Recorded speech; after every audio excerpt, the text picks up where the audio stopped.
अस्सलाम वालेकुम dear students, कैसे हैं आप सब? My name is Anam Rabbani and I am your teacher of social studies for class 6। बच्चों, हम पढ़ रहे थे chapter number 18 Buddhism and early kingdoms. हमने पढ़ा था बुद्धा के बारे में and then we also read about Ashoka. आज हम अशोका की कुछ और रिफॉर्म्स के बारे में पढ़ेंगे और साथ ही हम सॉल्व करेंगे अपनी एक्सरसाइज। तो चलिए शुरू करते हैं। बच्चों, वैसे तो पहले भी मैंने आपको पढ़ाया था कि अशोका क्या क्या रिफॉर्म्स लेकर आया था, लेकिन आपकी बुक में फिर से एक दफा कुछ रिफॉर्म्स मेंशन है, तो चलिए उन पर बात कर लेते हैं। Hospitals for people and animals, ये बात हमने पहले भी की थी कि अशोका ने न सिर्फ इंसानों के लिए हॉस्पिटल्स बनवाए बल्कि उसने जानवरों के लिए भी हॉस्पिटल्स बनवाए। उसने एनिमल राइट्स के लिए भी बहुत बात की और लोगों को ये एहसास दिलाया कि आपने अपने जानवरों का भी उतना ही ख्याल रखना है जितना कि आप अपना ख्याल रखते हैं। पहले जो रूलर्स थे उनका इस चीज की तरफ ज्यादा ध्यान नहीं गया था, लेकिन अशोका ने इस चीज पर बहुत जोर दिया। Holmes for old people and orphans, इसके अलावा अशोका ने कुछ घर बनवाए बूढ़े लोगों के लिए और ऑर्फन्स के लिए। ऑर्फन्स कौन होते हैं? ऑर्फन्स हम कहते हैं यतीम को, यानी कि जिसके पेरेंट्स ना हो। तो जब अशोका ने देखा कि बूढ़े लोगों को और ऑर्फन्स को घरों की जरूरत होती है, तो उसने कुछ ऐसे घर बनवा दिए जिसमें रह सके old people and orphans. Punishments were made less severe, many prisoners released, यानी कि अगर आपको किसी जुर्म की कोई सजा मिलनी होती थी तो वो सजाएं थोड़ी कम सख्त कर दी गई। पहले शायद ज्यादा सख्त होंगी, लेकिन जब अशोका आया तो उसने सजाओं की सख्ती में कमी कर दी। People were still executed for serious crimes but were given 3 days to settle their affairs, यानी कि लोगों को अभी भी सजाएं मिलती थी। ऐसा नहीं है कि अगर आपने कोई जुर्म कर भी दिया है तो आपको सजा नहीं मिलती थी। सजा बिल्कुल मिलती थी, लेकिन आपको ये मौका भी दिया जाता था कि आप अपने मसले सॉल्व कर लें, या अगर आपकी किसी दूसरे इंसान से कोई लड़ाई हो गई है तो आप उसके साथ मिलकर अपने इस मसले को खुद ही सॉल्व कर लें और आपको किसी किस्म की कोई सजा भुगतनी ना पड़े। यहाँ पर एक वर्ड है executed. People were still executed. Executed का मतलब होता है आपको मार दिया जाना या फांसी दे दी जाना। तो अशोका लोगों को ये मौका देता था कि वो आपस में सुलह कर लें ताकि उन्हें सजा ना दी जाए, और अगर सजा दी भी जाए तो जरा कम सख्त सजा दी जाए। All religions treated alike. अब अशोका से पहले सब रिलीजन्स को इक्वल नहीं समझा जाता था, लेकिन अशोका ने कहा कि चाहे कोई इंसान किसी भी रिलीजन से ताल्लुक रखता हो, he will be treated equal, यानी उसके साथ वही सलूक रखा जाएगा जो बाकी रिलीजन्स के साथ रखा जाएगा। इसके अलावा आपकी बुक में एक रिलीजन मेंशन्ड है, जैनिज्म, जिसके बारे में लिखा हुआ है कि अशोका ने जैनिज्म से बिलोंग करने वाले लोगों की बहुत सी फाइनेंशियल एड भी की, यानी उनको बहुत से पैसे भी दिए। अब जैनिज्म एक और रिलीजन था और ये रिलीजन था सेल्फ हेल्प का, यानी कि इस रिलीजन की ज्यादातर बातें इस चीज पर डिपेंड करती थी कि आपने अपनी मदद खुद करनी है और आपने अपनी मदद के तहत आगे बढ़ना है जिंदगी में। ये एक ऐसा रिलीजन था जिसमें यह बिलीव नहीं किया जाता था कि आपके खुदा आकर आपकी कोई मदद करेंगे, बल्कि आपको ये सिखाया जाता था कि अगर आप अपने काम ठीक तरीके से करोगे तो फिर आपकी खुद ब खुद मदद होती चली जाएगी। आपको किसी गॉड की या किसी दूसरे इंसान की जरूरत नहीं है, बल्कि आप खुद अपनी मदद के तहत अपने काम अच्छे से करो। तो अशोका ने इस रिलीजन से ताल्लुक रखने वाले लोगों को भी बहुत से पैसे दिए। और अशोका खुद किस रिलीजन से बिलोंग करता था? राइट, बुद्धिज्म से। Killing of wild animals was forbidden, though eating meat was allowed, including beef. अब अशोका ने इस बात से भी मना कर दिया कि आप सिर्फ और सिर्फ अपने शौक की खातिर जानवरों को नहीं मार सकते।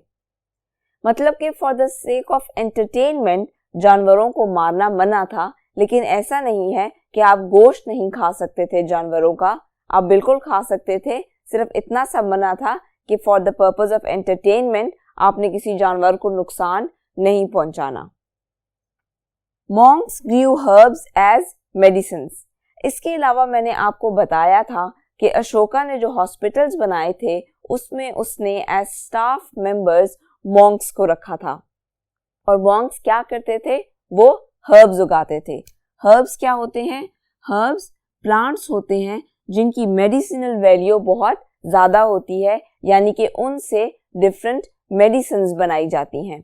इसलिए मॉन्क्स हर्ब्स उगाते थे ताकि उनसे जो मेडिसिन्स बनाई जाएं उनसे लोगों का इलाज किया जा सके। New roads were made with trees planted along them for shade. इसके अलावा नई रोड्स भी बनाई अशोका ने, और सिर्फ रोड्स नहीं बनाई बल्कि उनके किनारों पर दरख्त भी लगाए, पौधे भी लगाए, ताकि अगर कोई थक जाए और आराम करना चाहे तो वो उन दरख्तों की छांव में आराम कर सके। There were wells every 10 kilometers and sometimes rest house for travelers.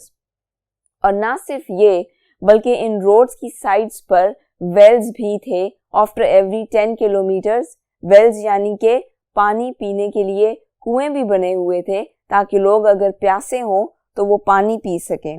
और इसके अलावा रेस्ट होम्स भी बनाए फॉर ट्रेवलर्स। रेस्ट होम्स यानी कि अगर कोई बहुत थक जाए और आराम करना चाहे या खाना पीना चाहे तो वो रेस्ट होम्स में रुक सकता है। ट्रेवलर्स हम कहते हैं उन लोगों को जो ट्रेवल कर रहे होते हैं।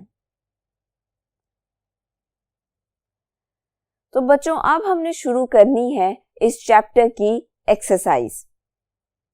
हमारे पास पहला क्वेश्चन है, what were Buddhas teachings about? कि बुद्धा की क्या टीचिंग्स थी, बुद्धा ने हमें क्या क्या फॉलो करने के लिए कहा, बुद्धिज्म किस चीज को प्रीच करता है। वैसे तो बुद्धा की बहुत सी टीचिंग्स थी, लेकिन हम यहाँ पर कुछ टीचिंग्स को डिस्कस कर लेते हैं। Some of Buddha's teachings are as follows. Non-violence. Buddha की सबसे बड़ी टीचिंग ये थी non-violence, कि आपने जंगें नहीं करनी, बिला वजह किसी को नुकसान नहीं पहुंचाना। Non-violence यानी कि लड़ाई झगड़े नहीं करने और पुरअमन तरीके से रहना है। और अशोका ने भी बुद्धिज्म को इसीलिए फॉलो करना शुरू किया था क्योंकि Buddhism was a religion of non-violence. Then karma and nirvana. बच्चों आपको याद होगा कि मैंने आपको बताया था कि बुद्धा ने इंट्रोड्यूस करवाया concept of Karma and nirvana. अब कर्मा क्या है? कर्मा का कंसेप्ट ये कहता है कि अगर आप किसी के साथ बुराई करोगे तो बदले में आपके साथ बुराई होगी। अगर आप किसी को नुकसान पहुंचाओगे तो जिंदगी में किसी न किसी स्टेज पर आपको भी नुकसान पहुंचेगा। और निर्वाणा क्या है? निर्वाणा ये कहता है कि अगर आप किसी के साथ अच्छाई करोगे तो आपके साथ अच्छा होगा, अगर आप लोगों को फायदा पहुंचाओगे तो बदले में आपको भी फायदा पहुंचेगा।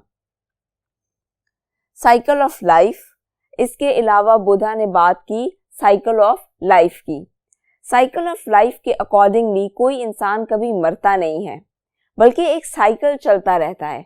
वो मरता है, उसकी आफ्टर लाइफ होती है और फिर वो दोबारा से पैदा होता है।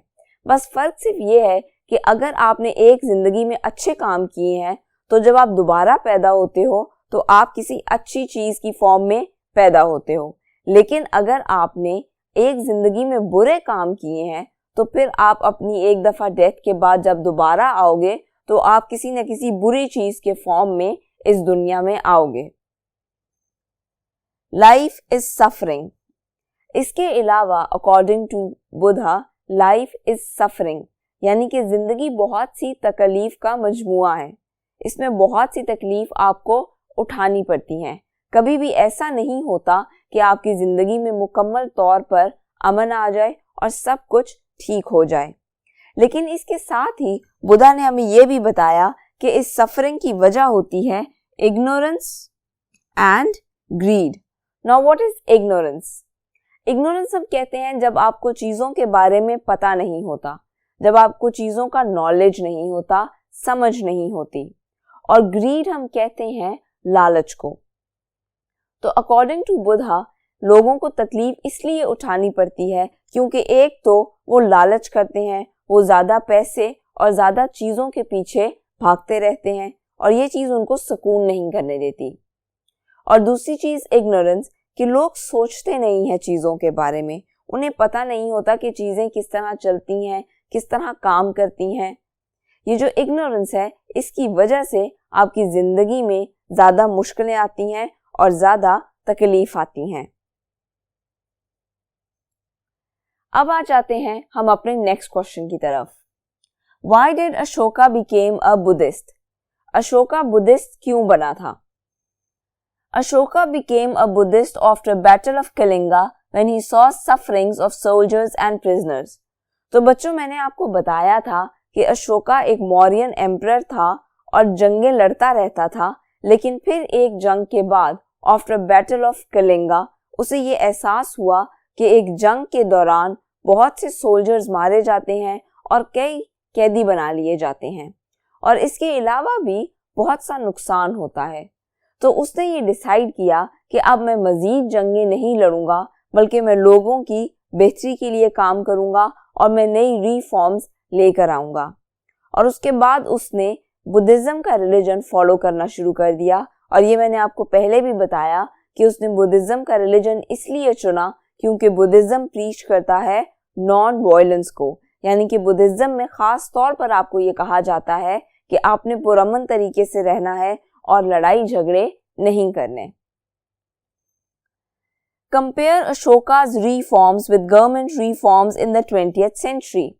अब वो हमसे कह रहा है कि अशोका ने जो रिफॉर्म्स इंट्रोड्यूस करवाई थी अपने लोगों के लिए, आप उनको कंपेयर करो 20th सेंचुरी की गवर्नमेंट रिफॉर्म्स के साथ।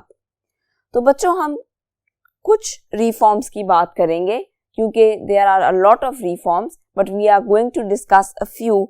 तो पहली रिफॉर्म जो कि सिमिलर रही, that was charter of animal rights, यानी कि आजकल के दौर में भी पाकिस्तान में भी एनिमल राइट्स के बारे में बात की जाती है और ये कहा जाता है कि जानवरों के भी कुछ हकूक होते हैं और उनका ख्याल रखा जाना चाहिए।